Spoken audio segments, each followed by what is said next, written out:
It has been this Commission's resolve, distinguished ladies and gentlemen, to provide regular and comprehensive updates at every stage of the electoral process.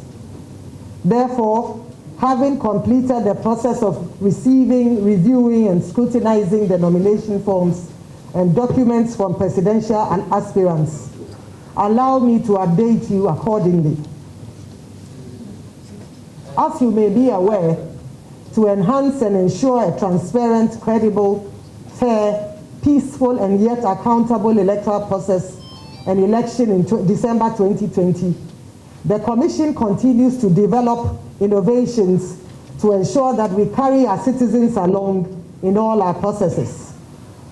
This transparency was evident throughout the registration and exhibition exercises, and indeed throughout the week-long nomination process.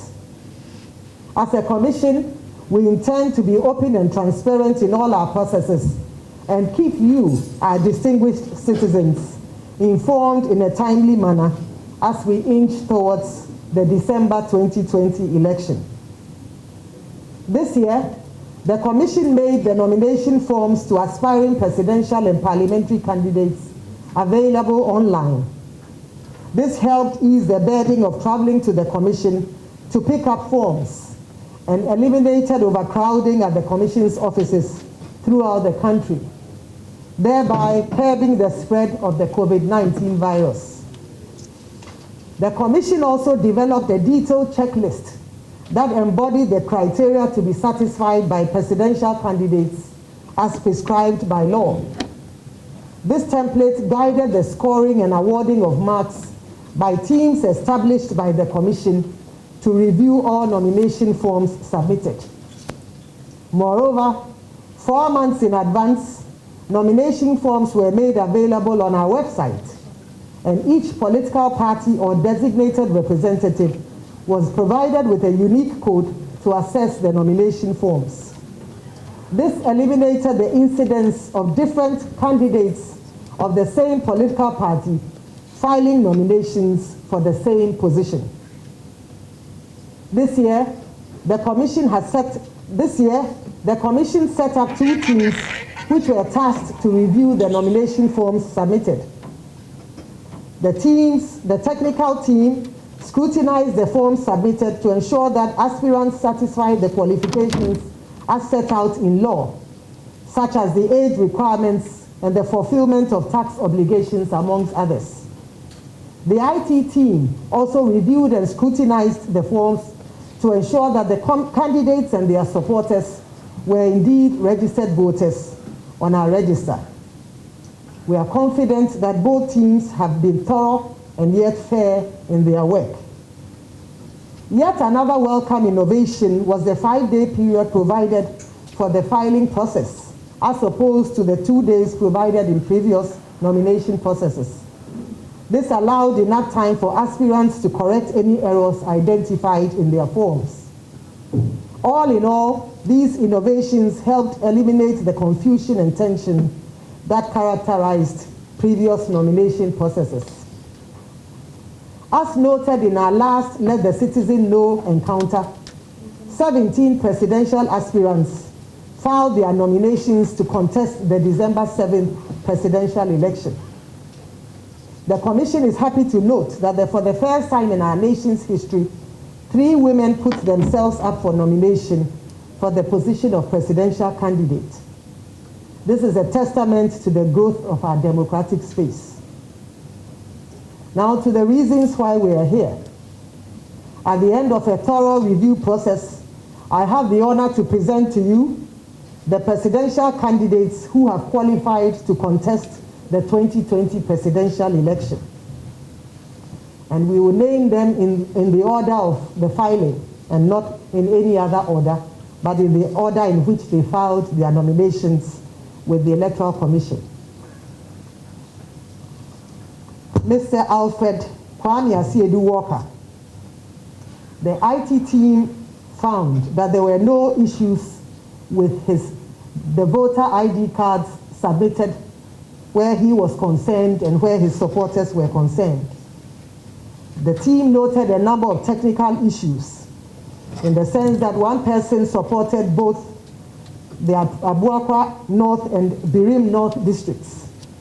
And they had 2 incorrect voter ID numbers for 2 of his supporters. However, the technical issues were resolved within the nomination period.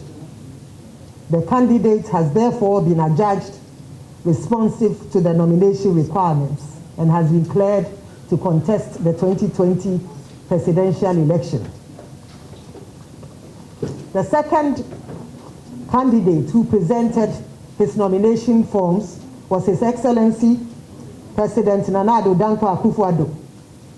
The IT team observed that there were no IT issues with his nomination forms. With the technical issues, the team noted that the candidate satisfied all requirements, and they concluded that the candidate is responsive to all the nomination requirements and therefore cleared to contest the 2020 presidential election. The third candidate to present his nomination forms was Mr. Christian Kwabena Andrews.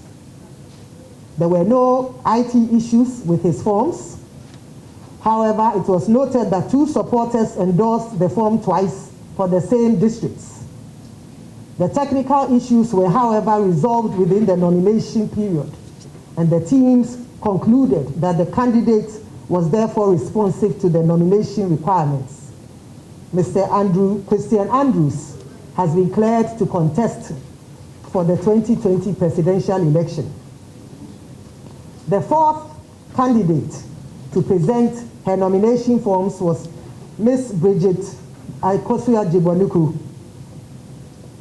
There were no issues with the ITs in the area of IT, and the candidate satisfied all requirements.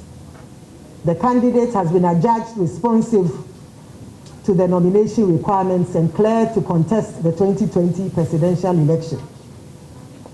The fifth person to contest to present their nomination papers was former President John Dramani Mahama.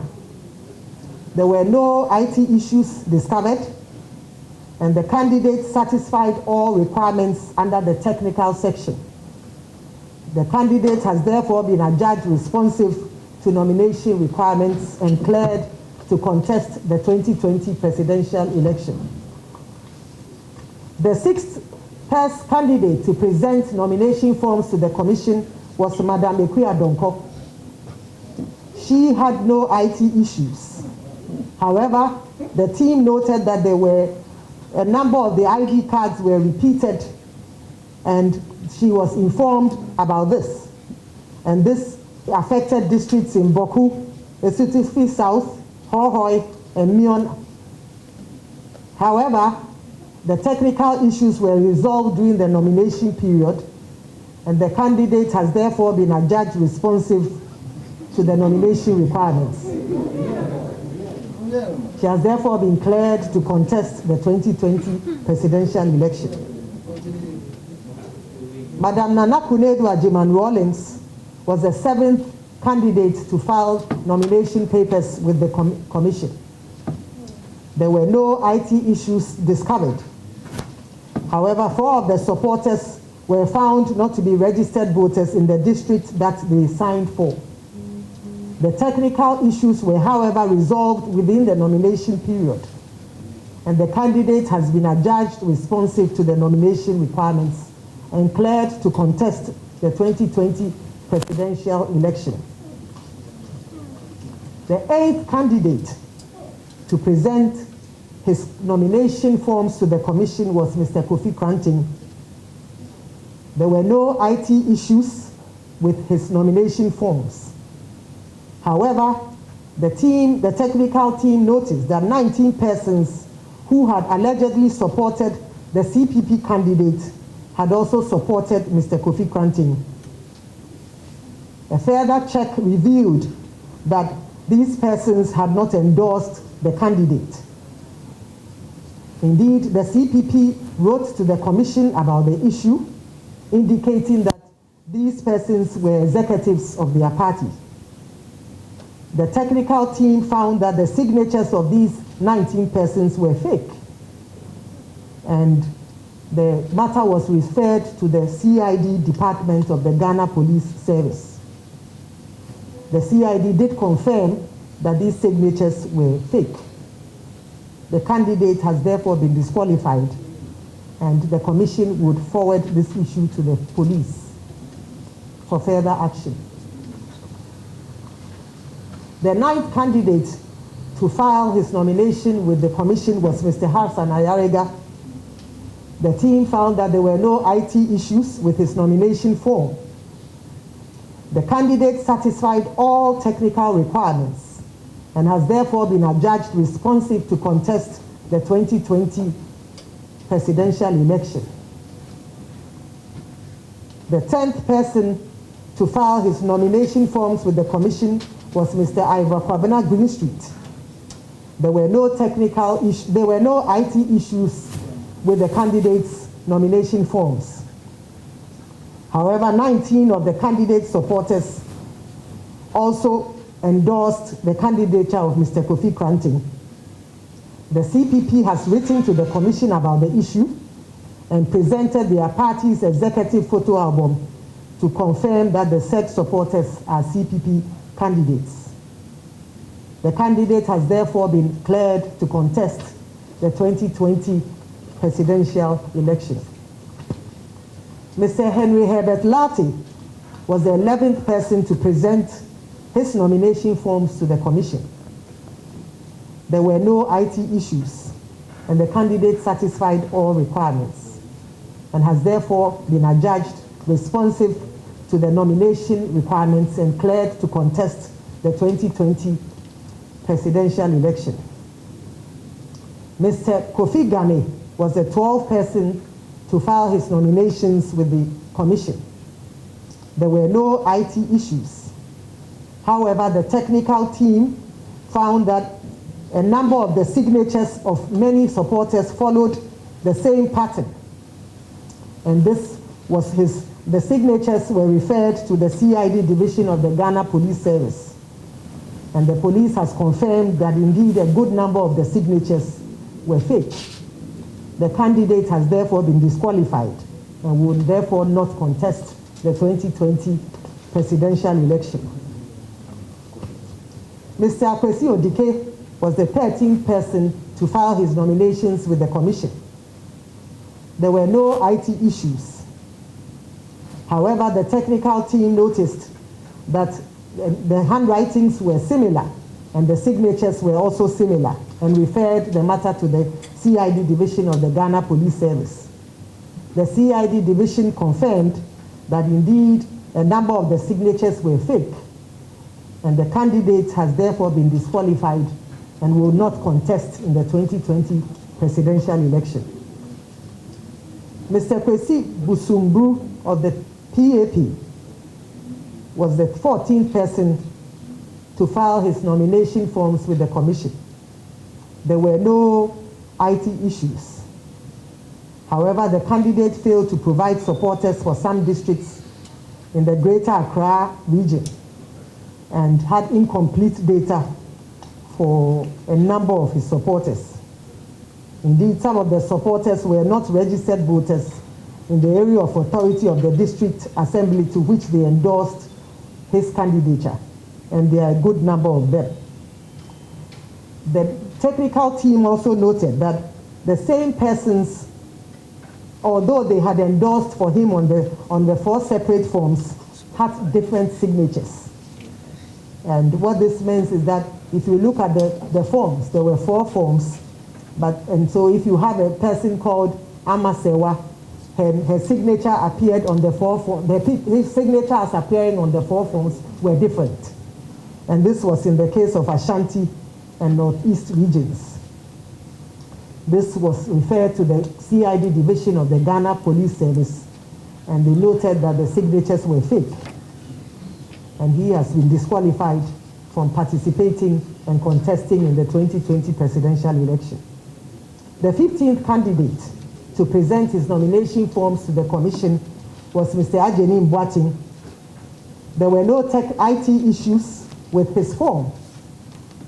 However, a good number of 3 of the persons who supported his candidature have denied endorsing the candidate's nomination, and the Commission has a letter to that effect. The Commission referred the matter to the CID Division of the Ghana Police Service, and they confirmed that the signatures were fake. He has therefore been disqualified from contesting the 2020 presidential election. Mr. Kofi Apalu was the 16th person to present his nomination forms to the Commission. There were no IT issues. However, there were a number of technical issues, including the fact that some of the supporting voters were not registered voters in the area of authority of the District Assembly.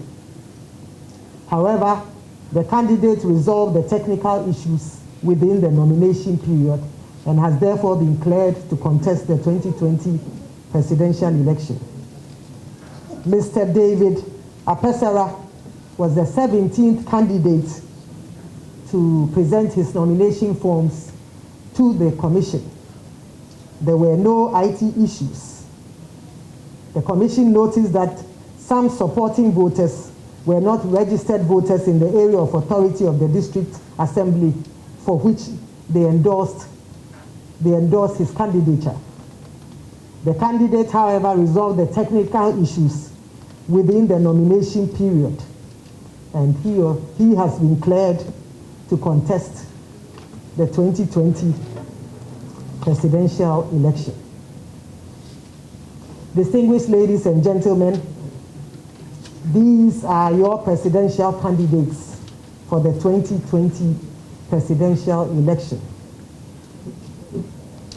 As we have emphasized time and time again, the Commission remains committed to conducting free, fair, transparent, and peaceful elections in December 2020.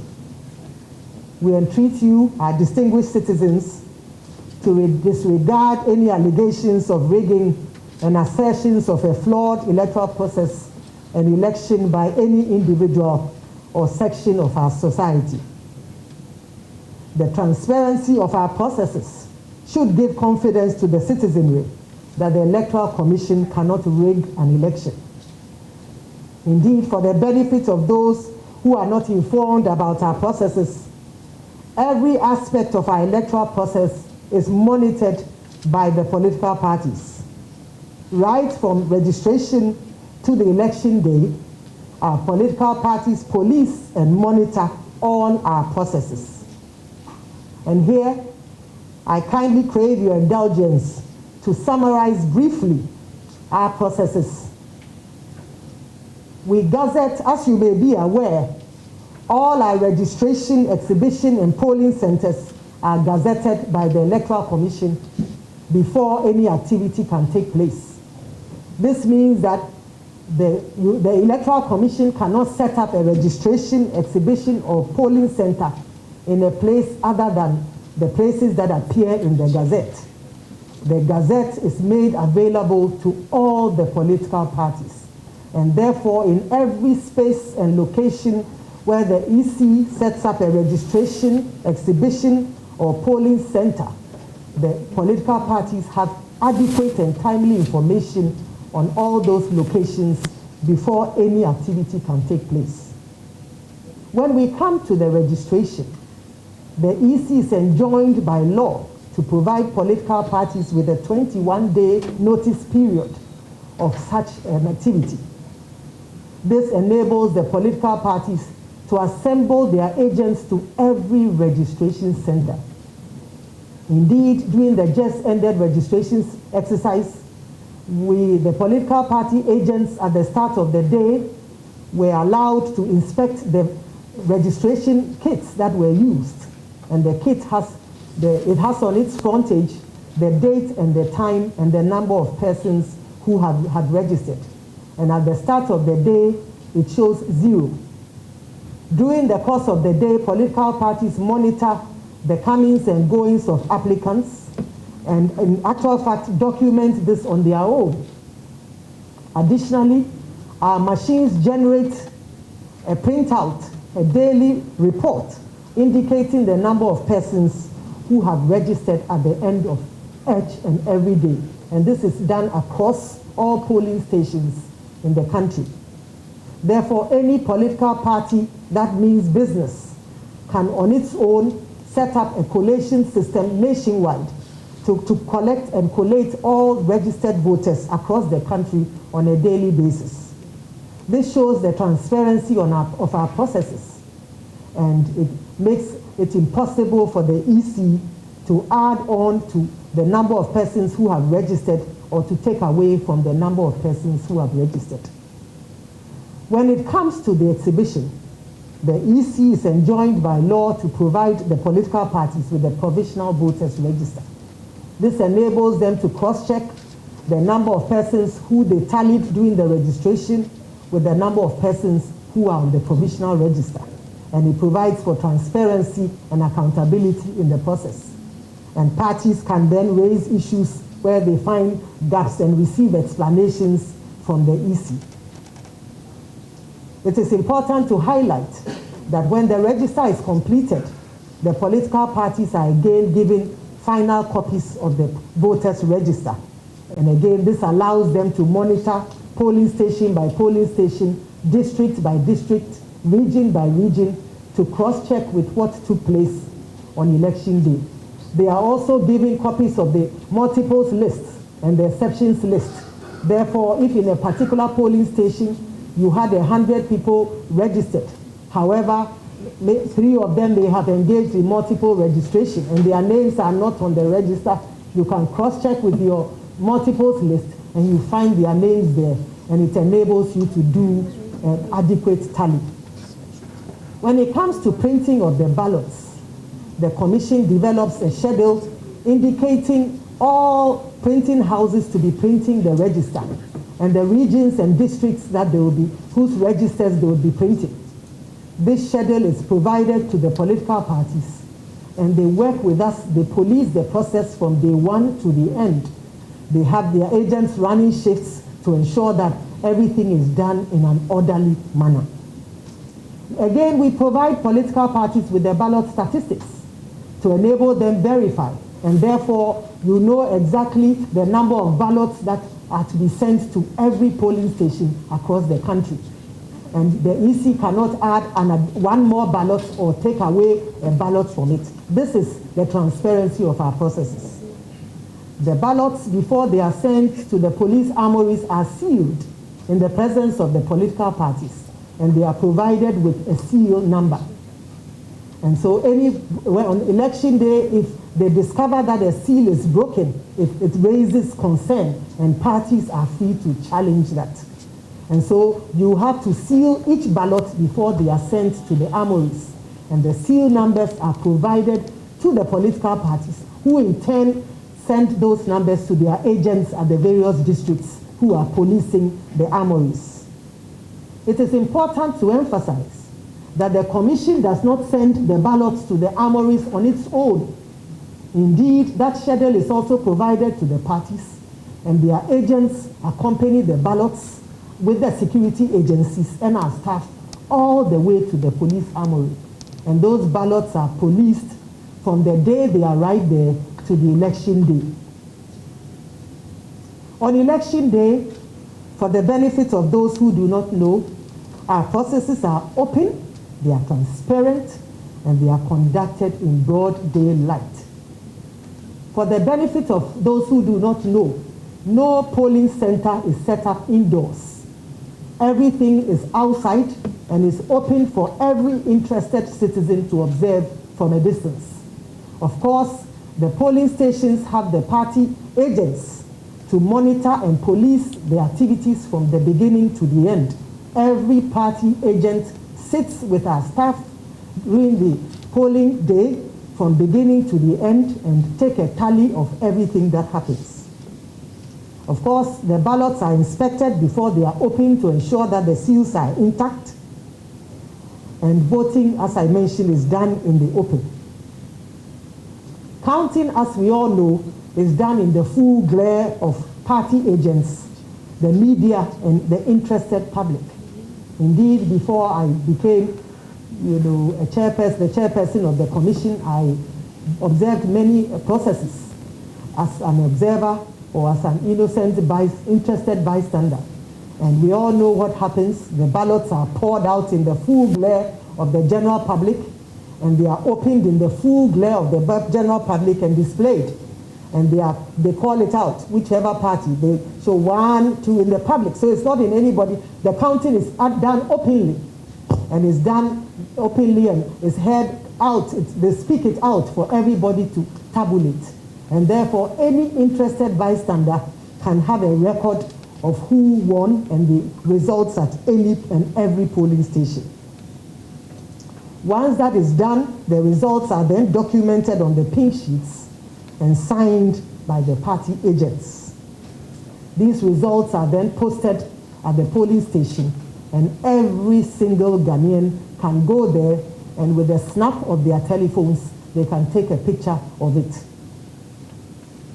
It is only after this that the results are sent to the commission. And by the commission, I mean the regional offices. The parties are there as well, and they do their tallying, and it is then sent to the National Collation Center. At the National Collation Center, we also have the parties here. And so as the results come in, the parties review the reports to ensure that it tallies with what they have on record, what had been given to them by their agents, and they approve this before the results are brought to the chairman or the chairperson of the Electoral Commission for certification.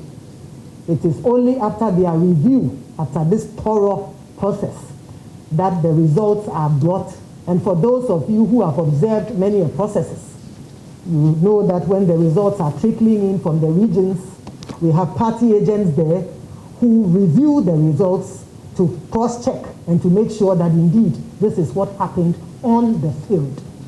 It is important to mention that of the field officers that the EC recruits, it provides the political parties with the photographs and the contact details of all these officials. And therefore, any political party who has any issue with any person makes the commission aware, especially if the person or the staff is a known rep or a supporter of the political party. They write to the commission does its own investigation and takes and dismisses such a person. This is the transparency of our process. And therefore, the EC can never rig an election. The processes are transparent, they are credible, they are tight, and they are accountable. And we cannot for any reason have a flawed election with this kind of process that has been held globally. I think even in advanced democracies, this transparency does not exist. Herein lies the transparency and openness of our process, making it difficult for anybody to rig an election or for any process to be flawed. Can anybody here or can anybody in the public tell us at which point of this transparent process the EC can rig the election? We use this platform to call on all political parties and stakeholders who have genuine concerns with the processes outlined to raise them in the full glare of the public. Once we as a commission are informed about the weaknesses and gaps in the processes outlined, we will take immediate steps to address these gaps, close and seal the gaps, and report same to the public in an open, transparent, and accountable manner. Until then, we entreat the naysayers to cease their onslaught of trying to discredit a thorough and credible process, and their onslaught of trying to discredit a commission that has been open and transparent and accountable to the people that it serves, that is the good people of this country. If for nothing at all, the current commission has opened up all its processes to the public and removed the cloaks of secrecy that shrouded our activities and operations in the past. We have laid bare our processes for all to see. Today, a good number of the total number of persons who registered by district, region, as well as their sexes and ages, are known by any interested citizen.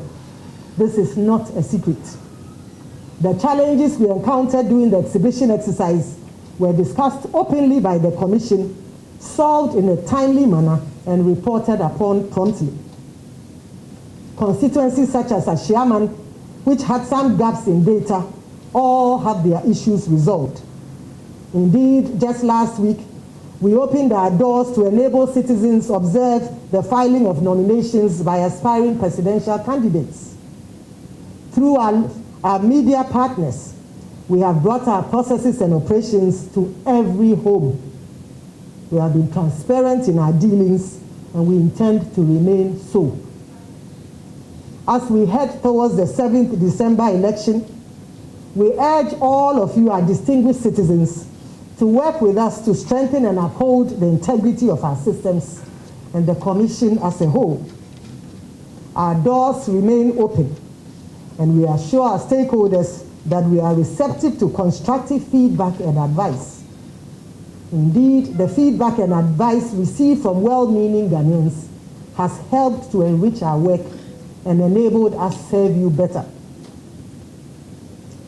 Before we close our curtains to our Let the Citizen Know encounter today, we wish all our qualifying candidates the best of luck in their bid to ascend the office of the presidency. We urge all of them to engage in a decent campaign, a campaign based on policies and programs that will lead to the betterment of our society. As referees, our role is to arrange and organize orderly, fair, transparent, and peaceful and credible elections. And we assure you that we are working hard to do just that. We do not have the power to determine who wins the election. It is not in our control to determine the outcome of the election. That power lies with the good people of our dear country, Ghana. It is the citizens and the citizens alone who can determine who should lead them, and not the Electoral Commission. It is the candidate who is given power to lead this country by the citizens of this country who will be declared President of the Republic of Ghana by the Electoral Commission come the 7th of December 2020. Thankfully, the Electoral Commission has institutionalized a fair, open, transparent, and accountable process to guide the declaration of results, and I think I've outlined that. To the aspiring presidential candidates who did not make this process, we wish you better luck next time. Your filing fees of 100,000 cedis will be refunded to you. To you, our distinguished citizens and our friends from the media, we thank you for believing in us and for walking this journey with us. We pledge that we will conduct ourselves in truth and integrity and organize a fair, credible, transparent, peaceful election come 7th December 2020. We will not let you down. On your part, we charge you to uphold and defend the good name of Ghana and her institutions. So help us God. May God bless our homeland Ghana and make our nation great and strong. Let the bells of peace ring from this time and throughout this country, the 16 regions of this country, all across the borders of this country, now and forevermore. Amen. Amen.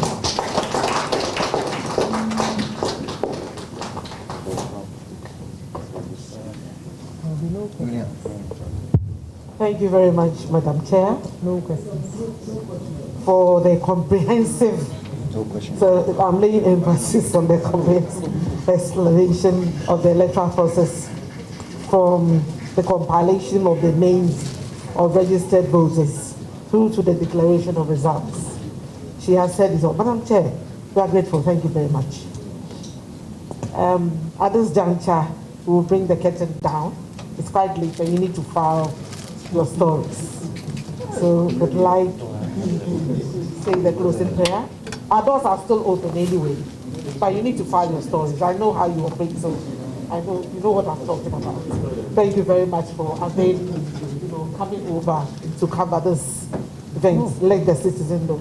At this juncture, just a minute. I yes. think I forgot an important aspect of our work. As you may be aware, the Commission is engaging in the transfer of votes this week and proxies as well this week, starting Tuesday to Thursday this week. And we urge the transfer window is open to students who for one reason or the other registered outside their normal places of abode, and security agencies and agents and personnel who for one reason or other were on assignment and were not in their usual place of abode. And we have opened this transfer window just for students and for security agencies. And we entreat all of you to take advantage of it. It's a 3-day window starting tomorrow, Tuesday, the 20th of October to Thursday, the 22nd of October.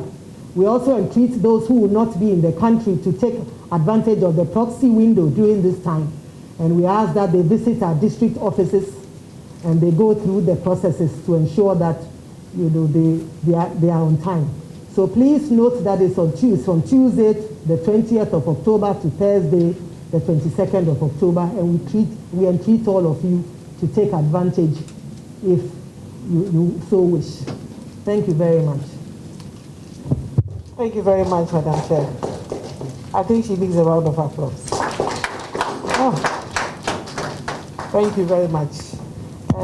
Shall we seal the Let the Citizen Know at this edition of Let the Citizen Know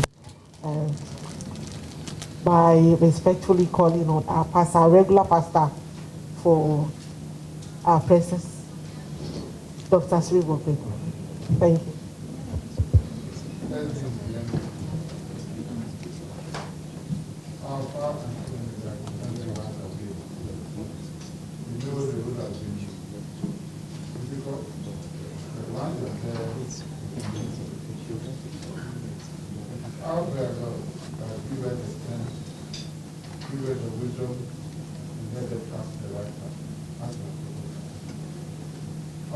God, prayer that commit ourselves into the hand, protected through the days and the month, to commit 7 December into the hand, and all the preparations towards the 7 December election.